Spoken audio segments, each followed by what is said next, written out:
Bruce Willis is a psychologist treating a young boy who sees ghosts in The Sixth Sense, one of 5 new movies we're going to review this week. I'm Roger Ebert of the Chicago Sun-Times, and I'd like to welcome back one of our guest critics.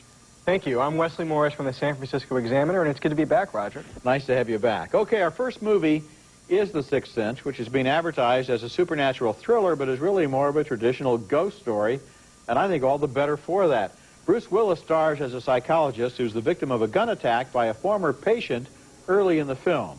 A few months later, he finds himself treating a disturbed but very bright 8-year-old named Cole. We were supposed to draw a picture. Anything we wanted. I drew a man. Got hurt in the neck by another man with a screwdriver. That's Haley Joel Osment as his young patient. Cole's mother is played by Toni Collette, and she's disturbed by strange events in their household.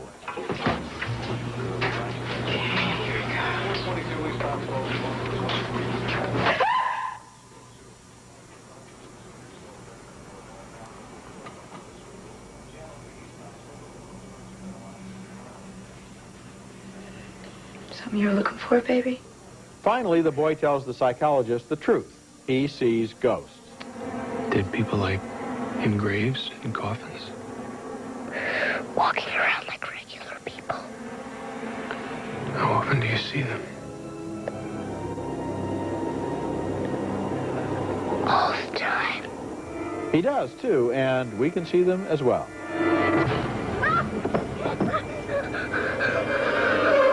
Bruce Willis is a good anchor for movies like this because his straightforward acting style makes the sensational stuff seem more believable. And young Haley Joel Osment is very good as the 8-year-old. This is not a role where the kid just has to look solemn in close-ups and reaction shots. He has to go one-on-one with Willis in some complex, dramatic scenes, and they work. They really do work. I liked The Sixth Sense as it was unfolding, and I liked it even more after the surprise at the end. Yeah, so did I. I liked it. Once I figured out where it was going, I liked it a lot. I had trouble with Bruce Willis, not his performance, because I think he's fine. But there are moments as a psychologist where I just didn't buy it. I mean, his technique is sort of weird. And then you understand that more at the end, in a way. You understand. Right. I mean, the film, it's one of those films that you might have to see a second time to really appreciate the dramatic scale of it by the time it gets to where it's going. But it also sort of uses all these references to other films, like Jacob's Ladder and Wings of Desire, where Bruce Willis is actually standing on the lawn at one point toward the end, like Bruno Ganz in that film. The other thing I didn't really buy for a little while either until the film clarified it was the relationship between the kid and his mom. It doesn't go for a lot of special effects hocus pocus. It really is about these people and their problems and their situation and the fact that this kid sees dead people. And as Willis, and I think he is a good psychologist when he says to him, well, what are they telling you? Right. Because that's, instead of just treating it as a symptom, let's work on it. Right, but the payoff for me was makes the movie worth it. Our next film is Mystery Men, a large-scale comic book satire about a group of floundering blue-collar weirdos trying to break through, like struggling actors, but to superhero status. And it's not nearly as desperate as the TV ads make it look. It's actually inspired. Greg Kinnear plays Captain Amazing, the corporate-sponsored Batman of this post-millennial metropolis. Here he's just roughed up some meanies called Red Eyes, like the camera effect. He wants to know why his publicist can't get him more attention. I think right now we should focus on the positive. Tonight was good. Yeah? You think so? Because I was worried it was, I don't know, pathetic! Victor reminds the captain that he's so amazing that he's killed or incarcerated every villain in town. So to raise his profile, Amazing frees an arch-enemy, Casanova Frankenstein, and flies immediately over to his lair to catch him again. We know each other so well, don't we, Lance? Well, we've always been each other's greatest nemesises. Nemesis. What's the plural on that? Nemesis. That's Jeffrey Rush, who plays Frankenstein like Klaus Kinski goes Studio 54. He winds up holding Amazing hostage, and the only people capable of rescuing him are the Mystery Men, a band of wannabes who aspire to their idol's fame. There's Ben Stiller as Mr. Furious, William H. Macy as the Shoveler, Hank Azaria as the Blue Raja, I'm a superhero, mother. Paul Rubens as the Spleen, and Kel Mitchell as Invisible Boy. They hold auditions for new members, and Janine Garofalo's Bowler is the last and best tryout.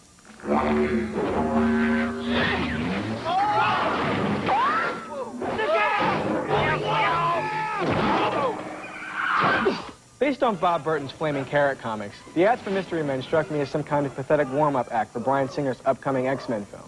But Mystery Men is uncanny and visionary on its own terms, often working as a witty show business farce.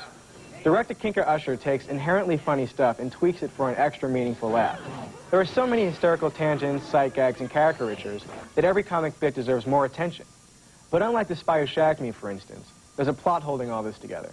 I liked it. I didn't like it nearly as much as you did, and I'll tell Really? you, there are a couple of reasons. One, I think it would have been funnier if the special effects had been low rent like the superheroes, because this movie really has very high-tech special effects. It's got well, the, I mean, the all bowler's bowling ball, that's No, it. it's got all the other stuff, too. All of the appearances, the manifestations, the moving around the city, the Right. dirigibles, Well, I the think that's a skyscrapers really and so on. deliberate riff on Gotham the City, Batman yeah. stuff. I The think other it's great. problem is I think they indulge the actors too much in allowing them to use their own ad-libs and so forth. Now, Garofalo has some great lines. I love it when she dedicates her heroism to supporters of local music and independent film. Now, I love think that's that line, really yeah. funny. But in general, I felt that scenes went on too long, speeches went on too long, actors were indulged.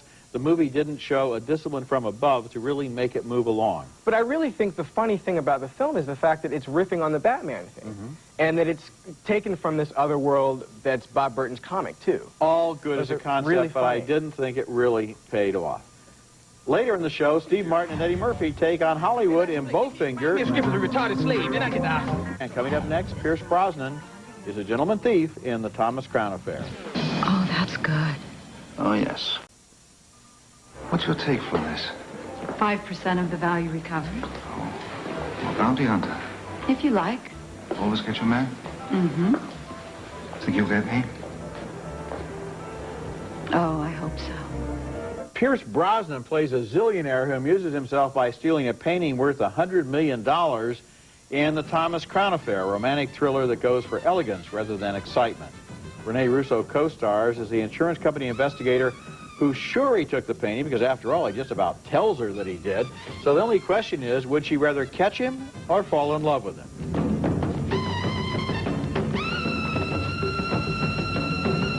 Do you want to dance? Or do you want to dance? Dennis Leary plays a police detective who thinks Russo is poaching on his case and moving way too fast. You compromised the investigation. No, I jump-started. Oh, really? What do you have to show for it? Besides a date. Things are also moving maybe too quickly between the cat and the mouse as Thomas Crown determines to seduce this woman. He'd rather have her than the painting. Now you gotta take the stick. Oh, I'm not taking it. Take the stick.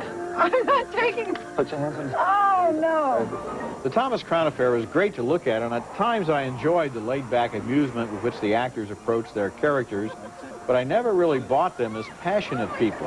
I remember the 1968 version of this film, directed by Norman Jewison, with Steve McQueen as a gentleman bank robber and Faye Dunaway as the woman on his trail, and I thought that one had a little more magnetism between the actors. Rene Russo has generated electricity in movies like In the Line of Fire with Clint Eastwood, but here, she and Brosnan both seem more interested in the game they're playing than they are in one another. I don't know, Roger. I liked it more than you did, for one thing. And I think one of the things I liked about it was the fact that these are two middle-aged people who, in the state of their middle-agedness, have nothing better to do because A, they're so wealthy, and B, you know, they're so fabulous, that they're miserable. And they want to sort of maybe come together and settle down. And they see each other as an opportunity to do that, and the fact that they happen to be on opposite sides of the same case is kind of the Leslie, angle I on mean, it. I know that you're not going to be middle-aged for a long time, but it's not like they're completely without resources. Here's a guy who lives the most opulent lifestyle in history and steals $100 million paintings for He's stealing them entertainment. because he's bored. Well, but he's not bored because he's stealing them. That's how he entertains Well, himself. I mean, and I she think is that very he's sort of interested willing in to the give that fact up. that she's trying to outsmart him and at Right. the same time playing around with risks that she's taking with her heart. This Right. is not just middle-aged people looking for a substitute for golf. Well, I mean, no, not ultimately, but I mean, I think that's one of the motivating factors. That, like, when you said they're not passionate people about each other. No, they aren't in this movie, no. I think they're settling for something.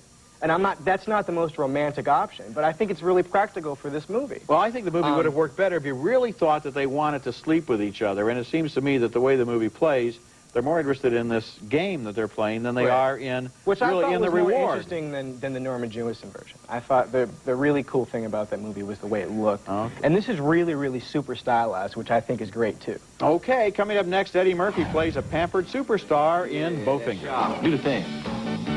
Yeah, it's bad. I'm a little good in that.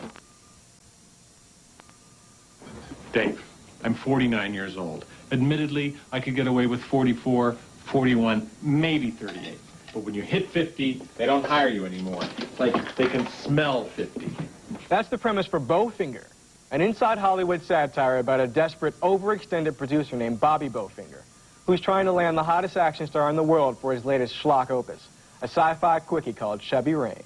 The star's name is Kit Ramsey. He's played by Eddie Murphy, and he may as well have wandered in from the Hollywood shuffle set with his hysterical racial paranoia. White boys get all the Oscars. It's a fact. You know that, but look. Did I get a nomination? No, and you know why? Because I ain't playing none of them slave roles and get swift. That's when you get the nomination. That's when Jews play a slave role, that's when you get the nomination. White boy play an idiot, they get the Oscar. If I should find me a script as a retarded slave, then I get the Oscar. Bowfinger and his crew have been filming Kit without his knowledge, and when the star disappears, Chubby Ray needs a stand-in. They find a no-budget version in Jif, also played by Murphy. Would you be willing to cut your hair? Oh. Yes, but it's usually better if someone else does it. I've had a few accidents. Jif agrees to be put into life-threatening situations that would make the Blair Witch cast pack up camp. Try this stunt at home.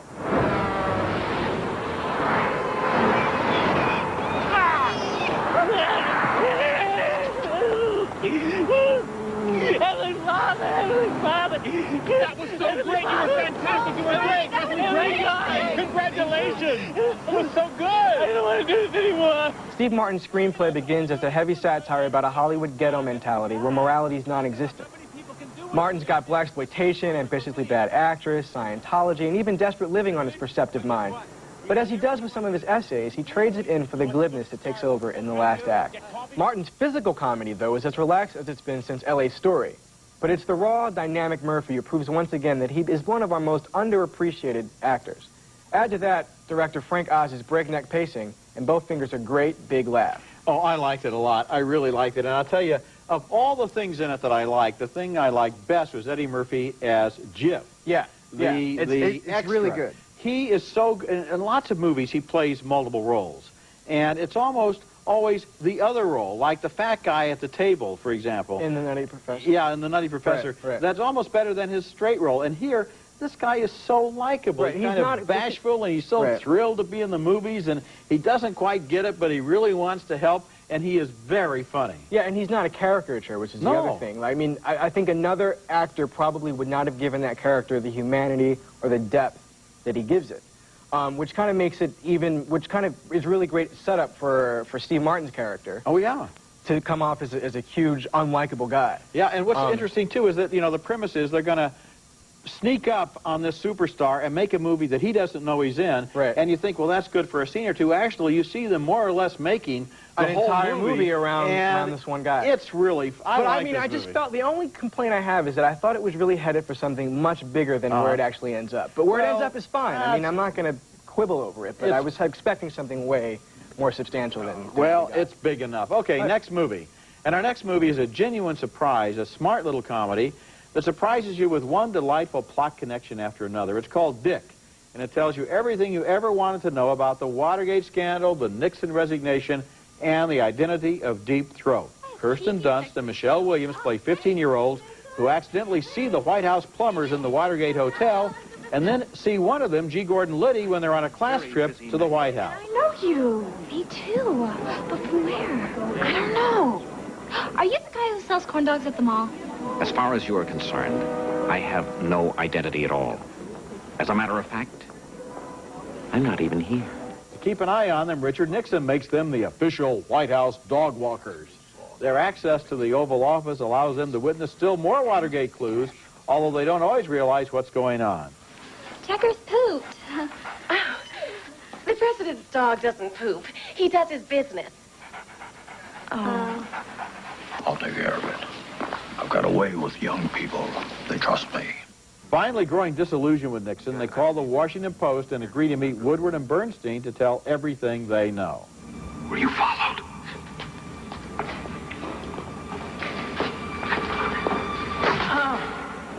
What are you doing here? I just came to make sure that you were all right. You did not. You're trying to horn in on my source. How come you get to meet Deep Throat? I'm the one who actually saw that movie. Dick, which was directed by Andrew Fleming, is not just the story of teenage White House spies, but it creates wicked satire in all sorts of different ways. The portrait of Woodward and Bernstein, for example, is a lot different here from the one in All the President's Men. And Dan Hedaya's Richard Nixon is a man we almost feel sorry for because his people think they're brilliant operatives, but they're actually completely, spectacularly inept. Dick is sort of like Rosencrantz and Guildenstern are dead. It sees a tragedy at a distance through the eyes of bit players. The joke is that the two teenage girls turn out to have more important roles than the tragic heroes. I'm so glad you like this movie. I can't believe it. It's really, really funny. And it's funny in ways I didn't think it was going to be. I thought it was going to be a completely exploitative, cheap, stupid comedy going in. It's really, really, it's hilarious. And one of the things you mentioned is the Woodward and Bernstein thing. And the other thing I think that really makes this movie more than just a throwaway comedy, I think, is the way it really quietly suggests that it could have been Richard Nixon maybe seducing these girls and getting them to like him, or they just sort of end up liking him, and he disillusions them, and he crushes them. Yeah, one girl is actually writing Mrs. Arlene Nixon in her notebook. Michelle Williams, who's really good in this, She's good, yeah, she's cute, too. Also, well, she's very cute. She's got those little apple cheeks, and she's very charming. And Kirsten better than she is on Dawson's Creek. Okay. I like Saul Rubinek as Kissinger, too, coming in and trying to explain to the girls what's going on here. All of the characters who turn up just remind you of Watergate. And, of course, if you know nothing about Watergate and you were born since 1974, the movie still works because it's so funny. These two girls would find themselves right at the center of everything. And there are even kind of echoes of Monica Lewinsky here. Yeah, the way they just sort of go in blabbermouth, like, right after it happens. And tell the president what he should be doing as if he weren't the president. Right. When we come back, my video pick of the week, a 3-pack of film noir classics.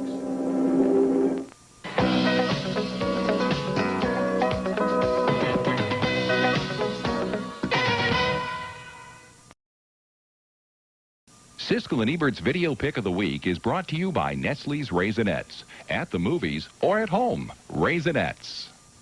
One of the high points of the Telluride Film Festival a few years ago was the surprise tribute to the legendary cinematographer John Alton, who had dropped out of sight for 30 years, even moved out of the country, but turned out to be still alive in his early 90s. Alton, in his heyday, worked on big studio productions like An American in Paris and Elmer Gantry, but he was best known and loved for his pioneering photography on hard-boiled film noir projects, where he became famous for how little light he used.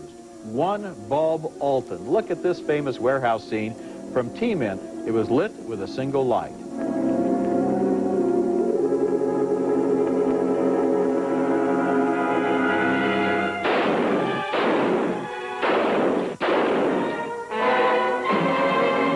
Or the shadows here in Raw Deal with Claire Trevor. Drive me to 7th Chester, please. Sorry, mister, I'm engaged. Engaged? Hey, Cap. Hold it, I'll be right down. Or this work in He Walked By Night, starring Richard Basehart and Jack Webb. Yeah. Nitroglycerin. All three films were directed by the great crime and western director Anthony Mann. The bad news is that dark scenes like that don't show up very well on ordinary videotape, but the good news is that they look great on DVD discs. And this week's best news is that all three of those movies are now available in a 2-disc DVD package at a surprisingly low price. The film noir of Anthony Mann is my video pick of the week.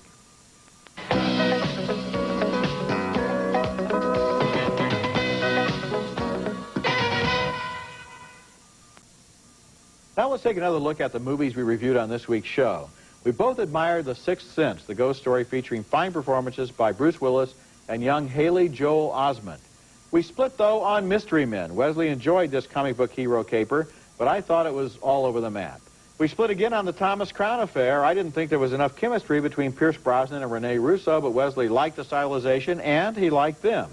And we're both in agreement on Bowfinger, the wildly funny comedy starring Steve Martin and Eddie Murphy. It opens next week. Finally, we both really admired the satire of Watergate hijinks called Dick. So a lot of good comedies this week, and thanks for being here. Thank you, Roger. Okay. Remember, you can hear our reviews on the web, both Wesley and I, at Siskel-Ebert.com, part of the Go Network. Next week, a special show looking at this summer's blockbuster hit, Star Wars, The Phantom Menace, and an interview with its creator, George Lucas. That's next week, and until then, the balcony is closed.